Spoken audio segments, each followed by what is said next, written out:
One day, Edward was talking to Trevor when Douglas steamed by. He was pulling a train of heavy coal trucks. "Come on, Edward. Stop gossiping in the sun when there's work to be done." Later, Edward spoke to Douglas. "Trevor and I are old friends, and you and he have a lot in common too." "Och, aye," quizzed Douglas. "And what'd that be?" "Scrap," said Edward quietly. Douglas gasped. "Don't mention that word. It makes my wheels wobble." "It does the same to Trevor," replied Edward. "He was being sent to the scrapyard, but the vicar and I saved him, and now he's really useful again. Even so, the Fat Controller certainly does need another steam engine here." "Aye, and quickly," sighed Douglas. That night, Douglas was still working. He had taken the midnight goods train to a station at a faraway part of the island where only the diesels work.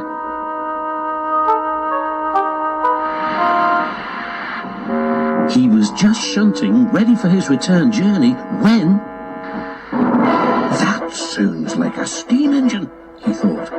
The hiss came again. "Who's there?" asked Douglas. A whisper came. "Are you a Fat Controller's engine?" "I intrude it." "Thank goodness. I'm Oliver, and I'm with my brake van towed. We've run out of coal and have no more steam." "But what are you doing?" "Escaping." "From what?" "Scrap." Douglas shivered. Then he remembered Edward's story about saving Trevor. "I'll be glad to help you," he said. "It'll have to look as if you're ready for scrap, and I'm taking you away." The drivers and firemen agreed to help too. Everyone worked fast. "No time to turn around," panted Douglas. "I'll run tender first. Come on."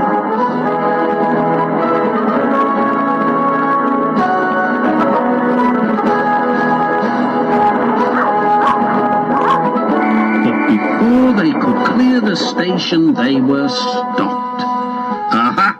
exclaimed the foreman. "A Great Western engine and a brake van too. You can't take these." "Ah, but they're all for us," said Douglas's driver. "See for yourself." The foreman looked all over Oliver. "Seems in order. Right, away, guard."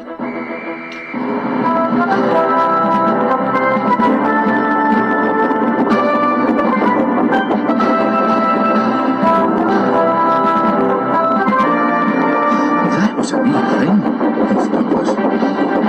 "We've had worse," smiled Oliver, and they forged ahead.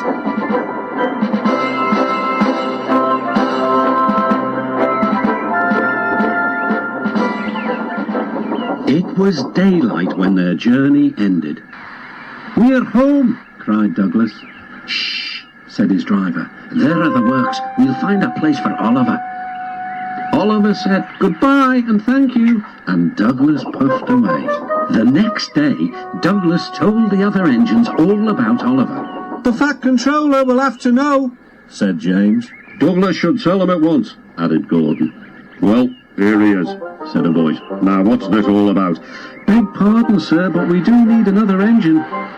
"Yes, sir," ventured Gordon. "A steam engine, sir." "I'm afraid that unless one is saved from scrap, there's little hope." "But, sir," burst out Douglas, "one has." "Yes, indeed, and thanks to you, Douglas, he is now at our works. Oliver is just what we need for Duck's branch line." Everyone cheered. Now Oliver and Toad are mended and painted in full Great Western colours. Duck and Oliver are happy on their branch line. The others laughed at first and called it the Little Western. Duck and Oliver were delighted, and so the Little Western it will always be.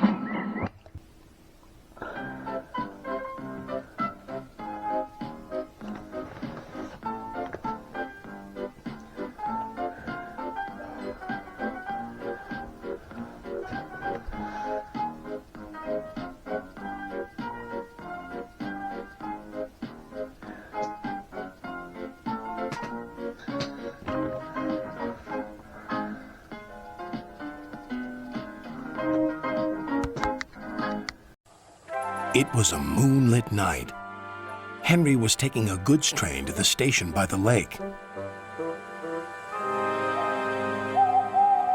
Whenever that owl hoots, a mist rolls in, murmured Edward. There's a legend that when the mist's about, there's a ghost about too. Take care on the old line, Henry. Stupid bird, said Henry. Owls, mists, ghosts. Edward's going soft at the boiler. There's no mist.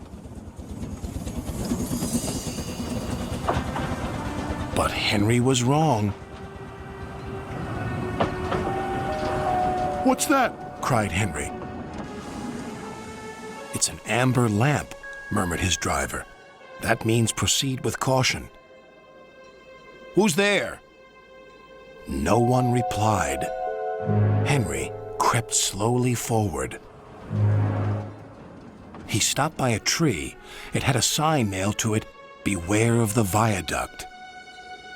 The driver was surprised. No one warned us about that before. And look, the signal's red. And the gates are closed. And there's a fogman's coat. But where is its owner? Then they saw a light move within the station building. Ghosts! Exclaimed Henry. Edward was right. Something very strange is happening, said his driver. I think it's best we go back. So do I, agreed Henry. By morning, the mist had cleared. A workman was talking about the unsafe viaduct. Lucky you didn't cross it last night. Yes, but we don't know who warned us, replied Henry's driver. Later that day, he spoke to Henry. The viaduct has been repaired. We can take our train back along the old line tonight. Henry really didn't want to. But when nightfall came, he was sizzling nicely. Suddenly, an owl hooted, and then Gordon thundered by. Oh, look, Henry's spooked, said a freight car. Be quiet, snapped Henry. I'm not scared. But he was.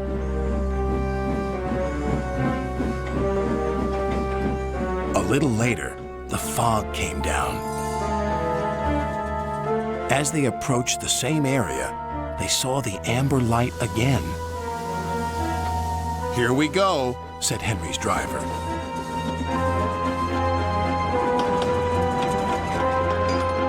Then, unknown to Henry, the gates mysteriously closed by themselves, and the signal went red. The freight cars had seen everything, and they were spooked. Faster, faster, there's a ghost about. Stop, stop, yelled Henry. A mysterious figure watched Henry go by. Ahead was a landslide blocking the line. Henry braked hard, but the freight cars hit some of the rubble and plunged into the ravine.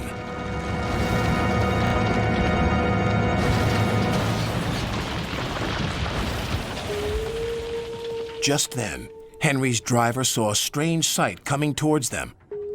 "What's that?" he said. The fireman laughed. "That's our ghost. It's Old Bailey, the fogman." Old Bailey was very cross.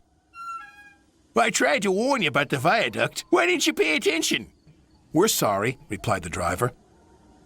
"Is there anything we can do to thank you?" "I'd like to operate that old station. If you let me, I promise I won't spook Henry again." And in a little while, Old Bailey's wish was granted. "You and your station will be really useful," said Sir Topham Hatt. "Let's hear a hearty thank you to the friendliest, ghost on the island." Everyone cheered, especially Henry, who was the happiest of all. Boo!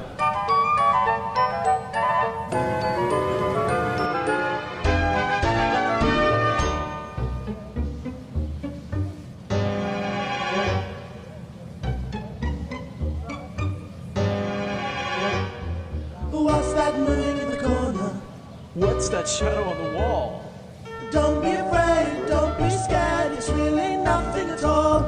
But I saw something in the corner. I saw that shadow on the wall. It's just your imagination. It's just the wise old owl. Boo, boo, choo, choo. Don't be afraid of the dark. It's easily explained. You see why things go bump in the night. Boo, boo, boo, choo, choo. Don't wander from your track. And don't be afraid, don't be afraid, don't be afraid of the dark. The little engine wondered. He thought and thought all night.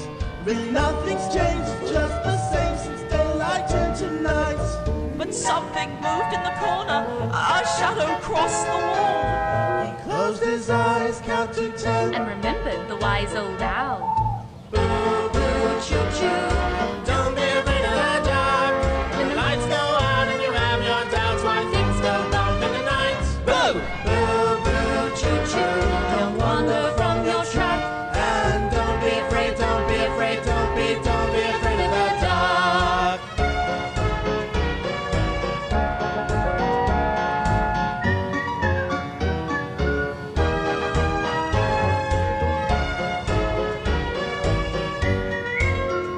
So don't be afraid, don't be afraid, don't be afraid of the dark.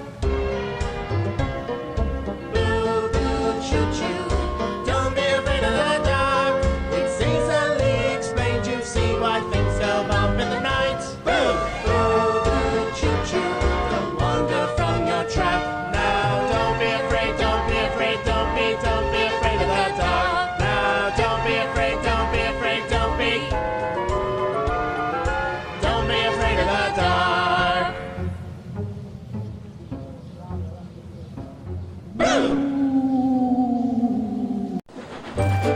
The little engines were busy clearing their railroad of leaves and broken branches. Peter, Sam, and Rusty often worked together. One day, Rusty helped Peter Sam to a water tower.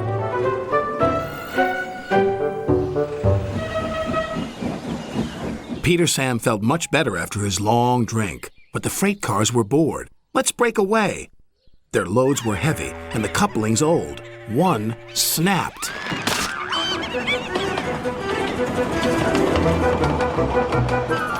Faster, faster, shouted the freight cars. A sign read slow steep bends and ravine ahead, but the silly cars never saw it. Then, it was too late.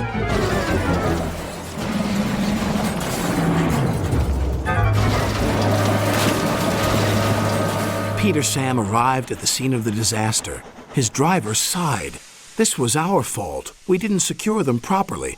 We'll have to get help to pull them out. Sir Topham Hatt will be very annoyed.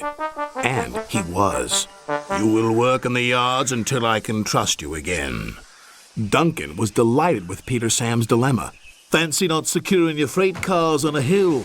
They'll come back to spook you and your special funnel. Woo! And who's to say you're not afraid of ghosts? Snapped Rusty. Ghosts?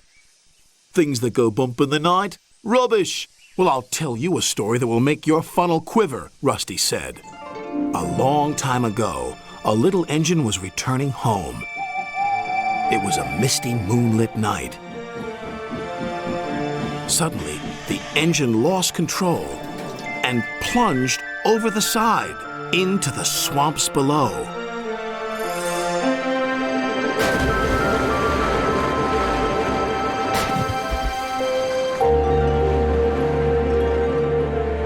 He was never found again. But many a workman will tell you that when the moon is full, they have seen the little engine trying to get home. But he never reaches the other side. So what do you think of that, Duncan? Rubbish, replied Duncan. Never mind him, Peter Sam. He'd be frightened if he really saw a ghost. This gave Peter Sam's driver an idea. Let's play a trick on Duncan. The next day, he spoke to Duncan's driver and fireman, who agreed. We'll do it tonight. Duncan had to take coal cars to the slate mines and then bring cars back. Duncan's driver decided as part of the plan to cross the old iron bridge. Haunted bridge. Rubbish, snorted Duncan.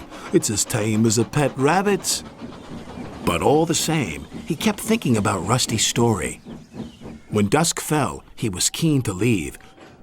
"If we don't go now, Scarloey will take my favorite place in the sheds. We have to collect our cars first," his driver replied. He could see their plan was working because Duncan was nervous. When night fell, they set off.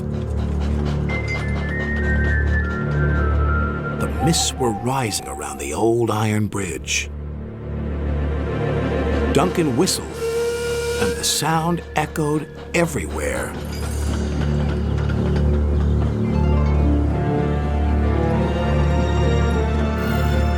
Then, ahead, he saw flickering lights. His driver knew they were only insects that shine brightly at night, but to Duncan they looked like an engine.